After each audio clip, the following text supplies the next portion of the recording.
What's happening, people? Before we get on with today's episode, I just want to remind you to get involved with the podcast. In much the same way that Harry couldn't survive without Tinder, this podcast couldn't survive without you. With that in mind, remember to send us your questions and segment suggestions, or failing that, just any generic funny shit you think is worthy of some podcast airtime.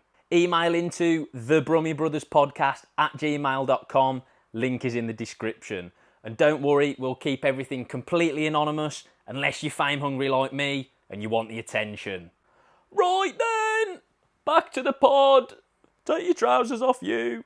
Alright guys, and welcome to the 59th episode of Below the Bar. In this episode, expect to find out why people have been rioting on the streets of Britain, how to dramatically improve your social skills in a coffee shop, And what it would cost you to have a sit-down meal in America with Donald Trump. Let's get into it.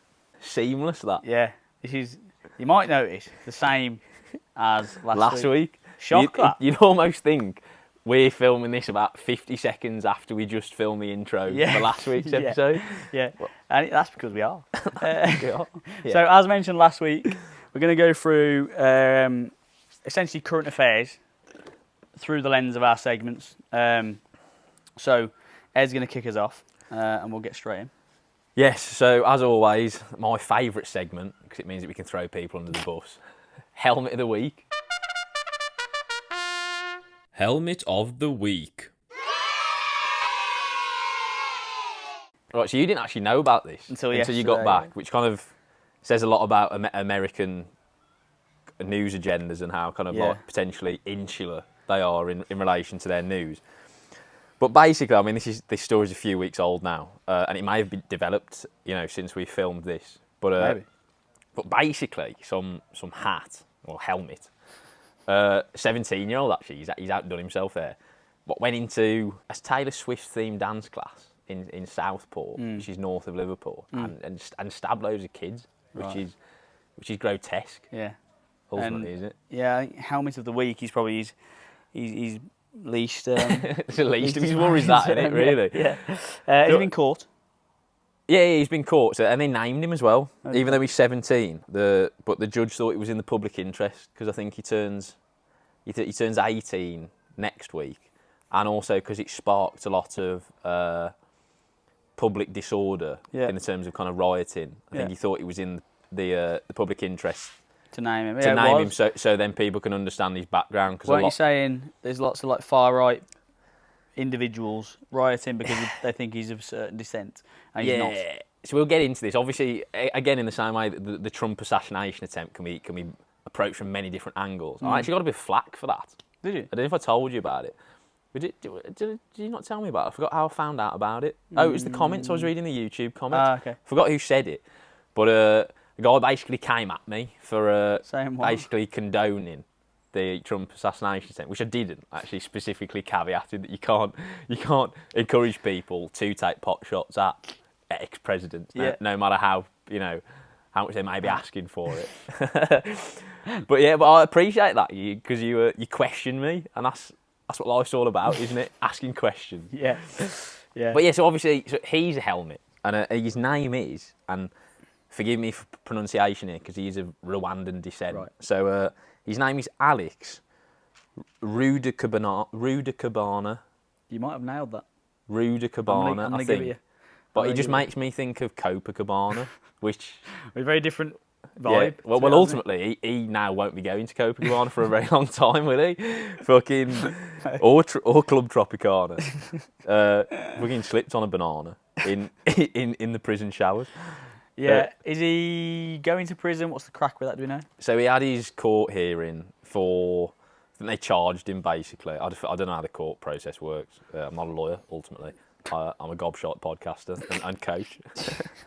So do they have you get charged and then I think he's remanded in custody and then he has his sentencing. I think so. So they've charged him basically with murder or whatever. So just sentence him to and then something. his sentencing will be in a couple of months or whatever. Okay. But yeah, basically I think he went on a rampage in this dance class. I think he unfortunately killed 3 under 10s and then seriously injured 8 others. Do you have a reason for this? No, so it's all a bit kind of vague still at the minute. We don't know what the motive is, which is why it sparked so many riots. Because obviously, it leaves too much to the imagination, doesn't it? Yeah. Well, unfortunately, this is where my old friend, the skinhead far right hooligan, comes into the fray again. Who could be another helmet of the week? Well, exactly. So we can unpack this in many different ways, and unfortunately, they are one. Now I'll kind of lump them in as one. So basically, I hate that. Yeah, well, certain individuals will, but I don't care. So basically, in the fallout of all this, a lot of rumours circulated online. Obviously, a lot of good things normally come from online rumours, don't they? So it was circulated online that this guy was of kind of Rwandan descent. Not even Rwandan descent, but obviously kind of like he was of Muslim descent, and then it was kind of the motive was kind of, I don't know, what would you call it, Islamist, terrorists. Yeah, you know, the usual. So the far right obviously kind of latched onto this, given that it was kind of like we're having a bit of a mini heat wave, and what a reason to set fire to a police van, basically. Yeah. So the local community set up a vigil for these poor, now deceased children. And the far right turned up to this vigil with boxes of tinnies Great. and a chip on their shoulder. Yeah. And basically descended the whole thing into a riot. Yeah, which is not quite the vibe for a vigil, that is it? Yeah, that's a really kind of nice way to remember those poor children, isn't it? That? Yeah. You and a can of Stella. Bricking a mosque and firebombing a police van. Yeah, I bet that's exactly what the families wanted, really. Yeah, exactly. You'd have asked all the parents, what do you want from today? But loads of, obviously, as the internet moves very fast these days, loads of great memes did come from this. It's not to make light of the situation, but one of the rioters in question was kind of giving it big licks to the police. Yeah. Which I showed you this video yesterday, didn't I? Yeah, he was sort of posted forward of the rest of the group. He was. He kind of like, he went early, didn't he? He beat the offside trap. And was giving it big licks, and then unfortunately received some friendly fire. He did. On the back of the head, some fratricide in the form of a house brick, and then upon retreating from his advance, he spun round and then copped a house brick in the bollocks as well. And this video, if you haven't seen it, is fantastic. So I do encourage you to watch it. I can only assume they were aiming for him, to be honest. That's the thing, innit? Because the second one especially. I can see how the initial brick to the head was friendly fire. Was meant for someone else. Because he is in basically the way of kind of the front line of the police riot shields. But then the second brick is a targeted attack. Yeah, definitely. He's definitely a heat-seeking missile. He's definitely just a gobshite in the local community. Yeah, someone's gone foot this. And someone's thought, he's a knobhead, he's getting one. Yeah, I can get away with this here. So yeah, he's a helmet as well, because he's like, ultimately, now that he has been identified, this 17-year-old, and I'm not an expert on the country, but I'm pretty sure Rwanda is quite a heavily conservative Christian nation on a whole. Yeah. So I don't think he's of Muslim origin, and ultimately he's born in Cardiff. So if anything, it's xenophobic. It's an anti-Welsh riot.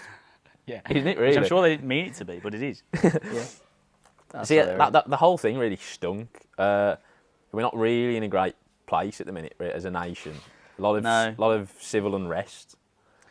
Yeah, I feel like every nation feels like that though. There's a lot of that in America. There's a lot of that here. There's a lot of that, all over like France and Europe and stuff. It's a bit of a wild time in general. It's just kind of like this perpetual tension between kind of people who consider themselves to be traditional, kind of white British, and the kind of quote unquote immigrant, isn't it? Really, the fear of the foreigner appears to underpin a lot of our news agenda at the minute.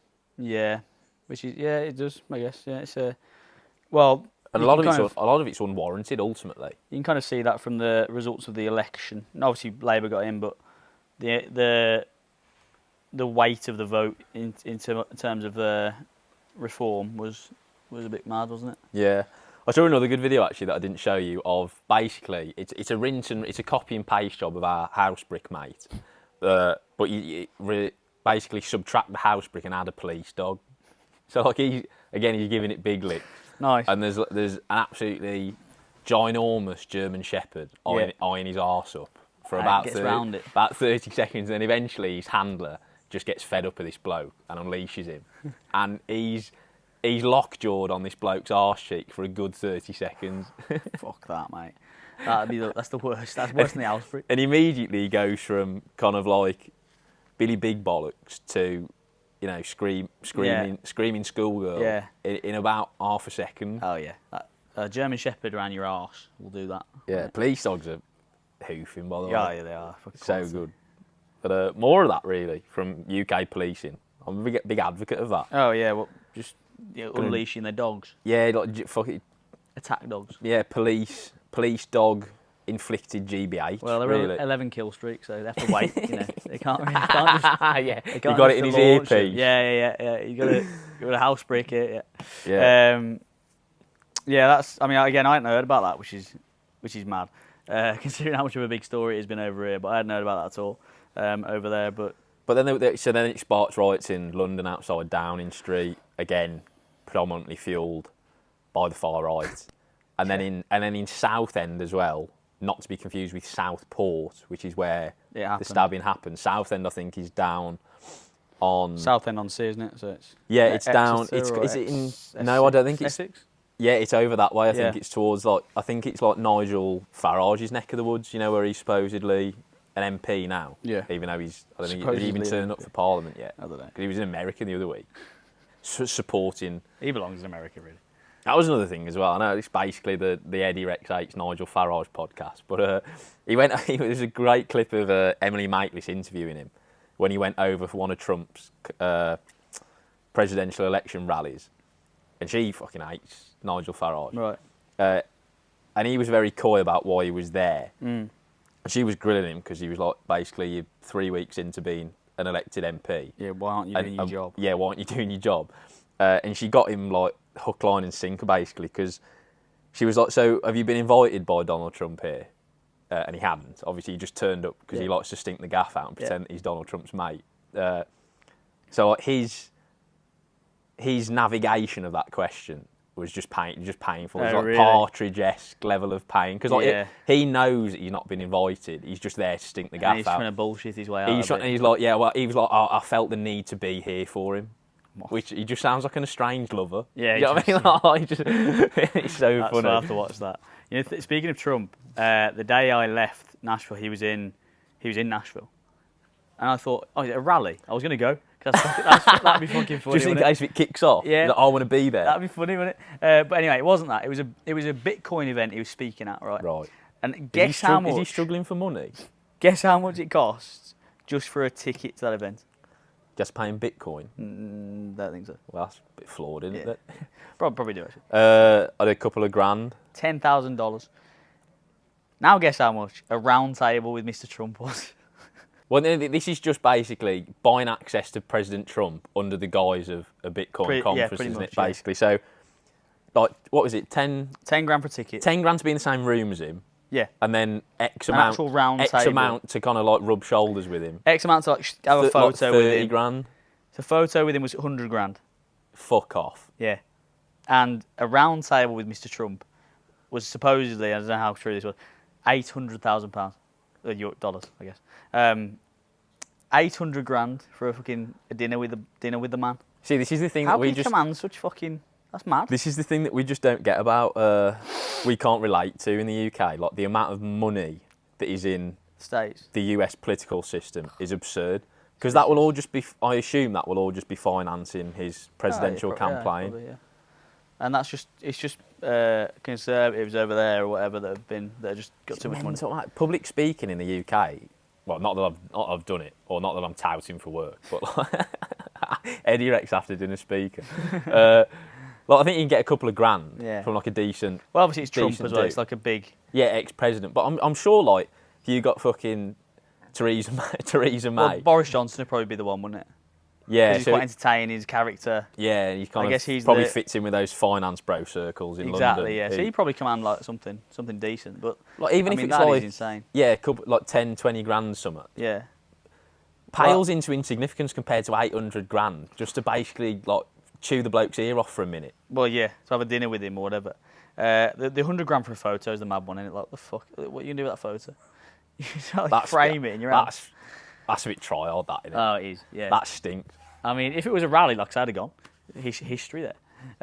Yeah. Looking around for assassins and shit. And also, not to blow smoke up our own arse, but we were proven right again, one of our predictions.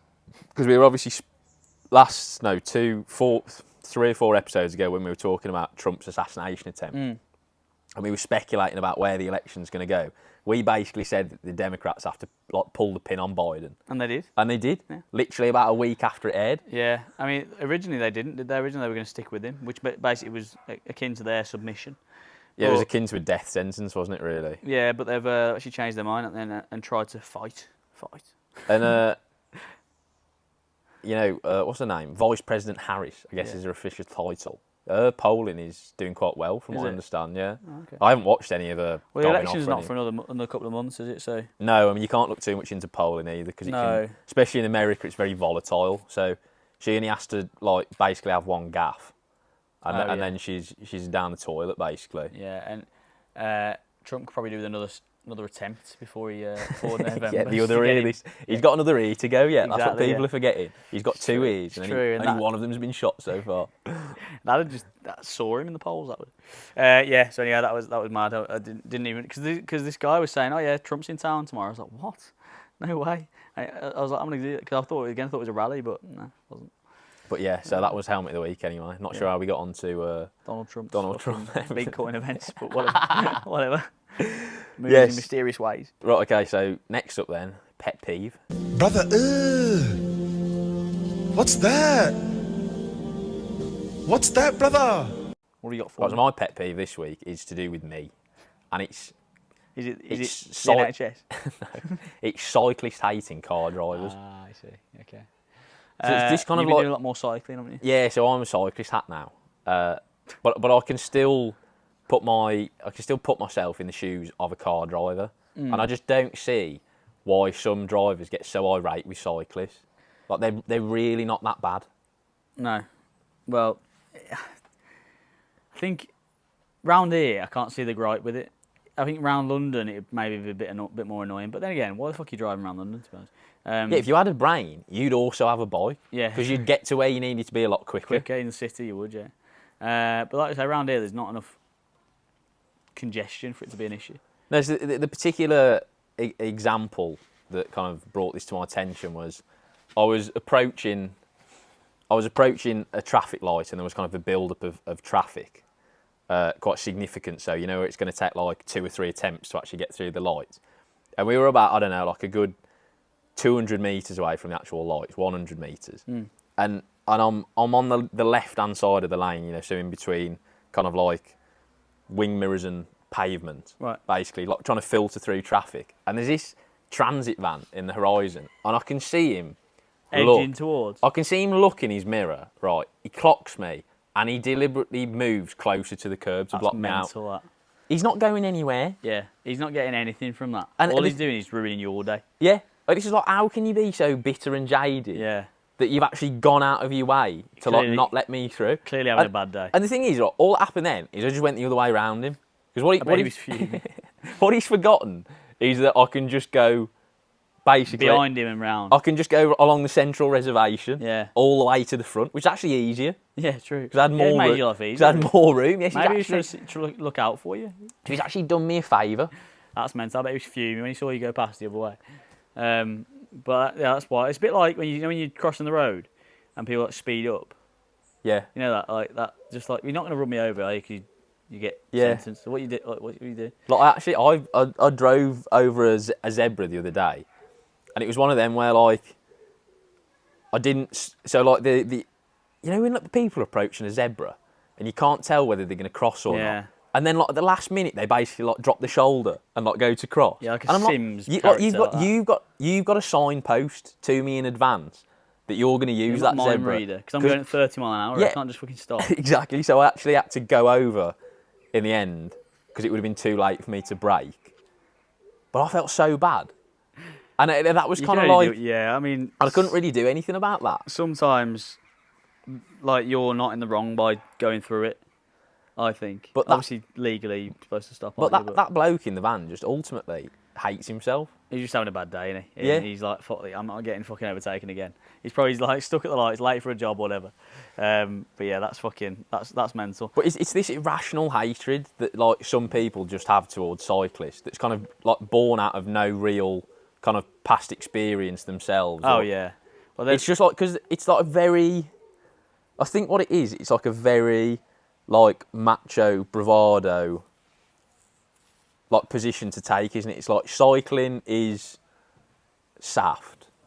So like, I have no respect for cyclists. I'm in a car. Like, Yeah. I'm king of the road. Yeah. So it's like a hierarchy they've created in their think mind, it's born out of insecurity, isn't it? I think it's always going to be people who haven't cycled before. You know, haven't Yeah. experienced actually being a cyclist on the road, but having to navigate cars, because it is a slightly intimidating thing, isn't it? Because you're hyper aware that you are, you know, fragile, for want of a better word, in that environment. So I think if you have been that cyclist in that dynamic, then you probably have more empathy or sympathy for them. Whereas if you haven't, you're just like, oh, these people can slow me down. Yeah, like 100%. And it's like, yeah, you are. I'm the same with runners, actually. I think because obviously I'm a runner myself. Like if I can see a runner that wants to cross or something, I'll let them go, because I know how jarring it is when you're like mid-run or whatever. Yeah, you have to start again. Potentially trying to like hold a pace or whatever, or you're just like hanging out basically, and you don't want to stop to then restart. Like I'll take that into consideration. Stop, let them go. Let them go, because like me like depressing the clutch or whatever is a lot less effort than them stopping and than starting. them, you know. It's a bit like, what's it that Rory Sutherland says?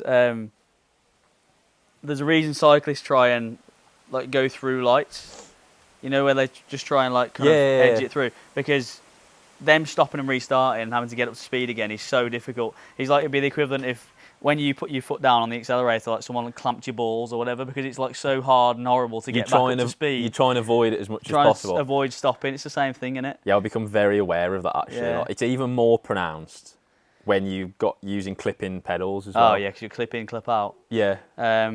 Yeah, and I think the running example is a good one, because again, like he's stopping and then having to restart and get back to that pace is fucking annoying. But you have to go for it. This is why I always try and do my tests around a track, because I hate that fucking having to, you know, be aware and look around and shit when I'm trying to. Oh, 100%. I always say that, like, if you're going to test, so the 1 ounce of fitness advice in this supposedly fitness-based podcast is if you are going to attempt a running PB, track is great. Up to 5k. 5k, do it on a track. Even 10k you could, but it'd be fucking jarring. Yeah, you've got to find the right balance between kind of what's optimal, kind of physically and just and psychologically. Yeah. Yeah, I mean again, like 5k is just about right. I think 5k is fine on a track. Yeah, I mean it's a lot of laps, but 10's fucking wild. But yeah, if you're attempting like, I don't know, a 1k best effort or a 5k best effort, and you're just doing it like on your estate, which has got loads of different roads to cross, like different terrain, and undulating. shit. Yeah. Why are you doing that? Because it's obviously it's not going to be an accurate representation of your best effort, is it? No, not at all. And also, that's the it's whole not repeatable, purpose. Yeah.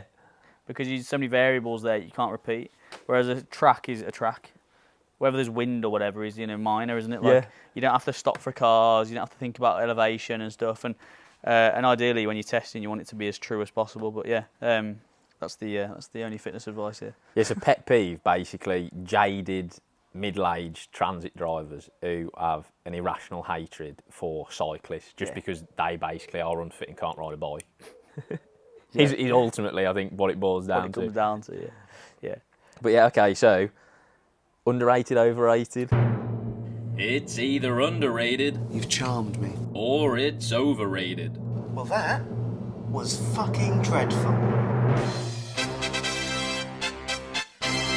Yeah, so I've got on for this. This isn't actually current affairs related, and your cycling wasn't either, so I'm going to take it. Yeah, so, underrated, overrated, saying hello to strangers, and generally just being gregarious towards strangers, I would say, because I think it makes everyone's life better, or everyone's day better, anyway, because if they fucking fob you off, then you feel a little bit better by like trying to make their day a little bit better. But if then you have a little bit of an exchange, it's better for both of you, and it brings you both up. I just don't get this thing of... I agree. And also it's like trying your best to, in a conversation, end it with, you know, like just a general interaction with like a worker or, you know, some employee or whatever. trying your best to not just be a fucking robot and and just walking up to the till and going, I'll have that. Like they're not a fucking. It's not. You're not actually ordering it at a screen. Like a lot of people just walk up.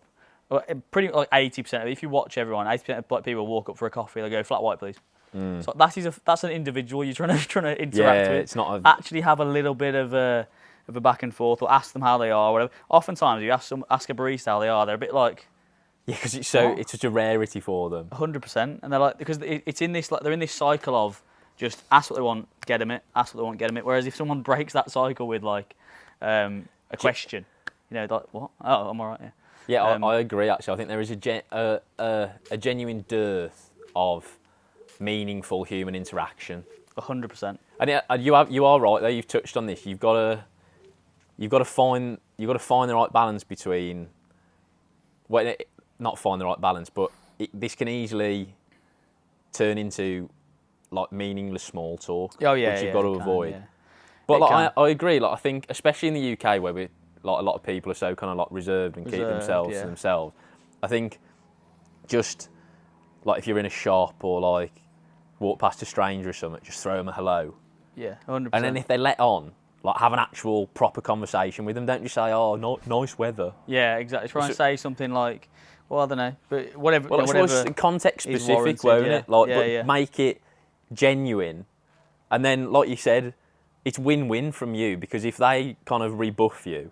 Yeah. Then you've basically won the moral battle. As in, like, I tried. I've tried, and they're just kind of like, I know, in their own world. They're having a bad day or whatever.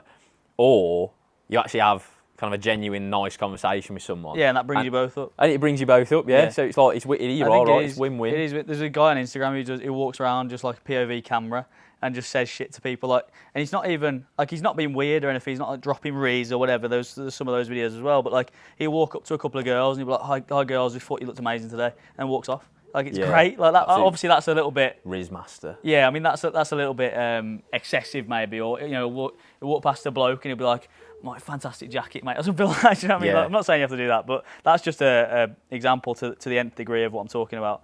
I forgot what's that guy called? He's actually like the compliment guy. Yeah, he's actually great. An act. Like he's not a legit bloke, but like he's great. Yeah, he just stands next to like stores and that. He's like, I don't know, great shoes or But again, it's that because it's so personalised and context specific. It comes across as very sincere and genuine.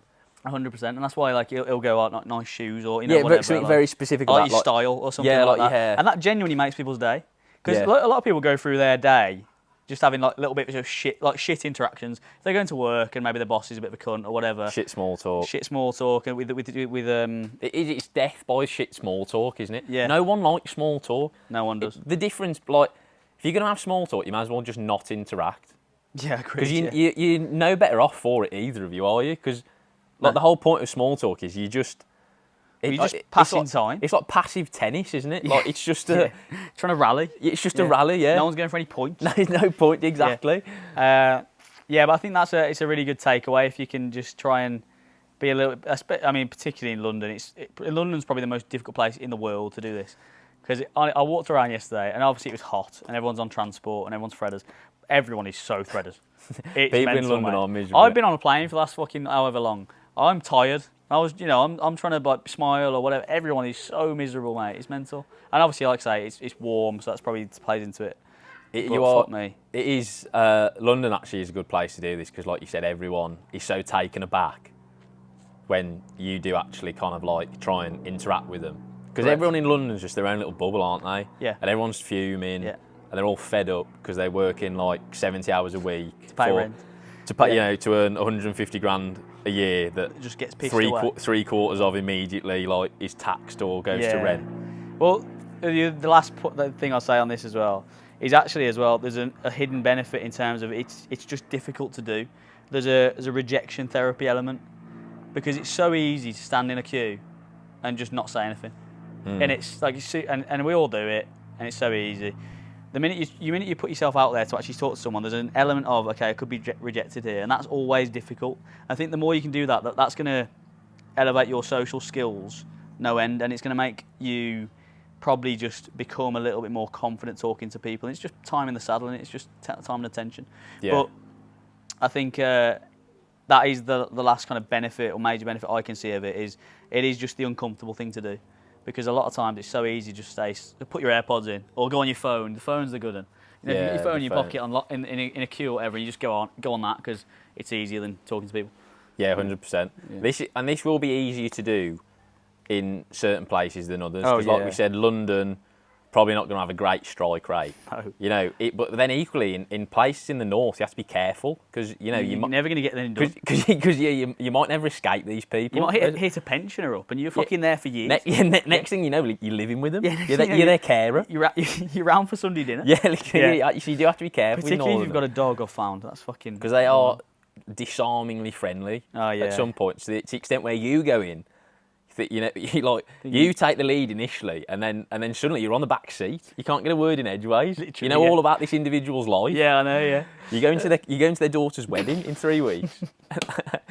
You're marrying their daughter. You're married, exactly. Yeah, it's arranged marriage. Yeah. So I mean, you have got to be careful with it, but I think it is a beneficial thing. And also from a point of view, if you're a single bloke, because it is difficult to approach women. If you do this is like almost like your soft skills, isn't it? So if you can do this with just like randomers, just like blokes or older women or whatever it is, then your approach anxiety to females, I'd imagine, is probably a bit better as well. Yeah, it's good conditioning really, because it's like you're developing those soft skills, but not with the intention of actually like getting anything out of it romantically. No, so it's like learning to swim with like, I don't know, armbands on. An armband before you actually then swim unaided. Like riding a bike with stabilisers on or something. Yeah, exactly, because it's like you're developing those skills, but kind of you've got no skin in the game. There's nothing really to be gained or lost. It's just you're literally just trying to do a nice thing. Exactly. But then there's not enough people doing that. But then when you hone those skills, you can then become a Riz master. You become a Riz master, and the next thing you know, this podcast's actually about being a pickup artist. Yeah, because we're such experts. It's not, by the way. Yeah. Anyway, that's about us, really. Yeah. Because obviously we could go through a few more segments, but we're on strict time, really. We're out of time. Yeah. Well, we again are yet to plan the next episode. At the end of every episode, I look over to you and you have the thought process of, shall I speculate what we're doing next week, knowing full well we don't have a plan? And everyone knows do it.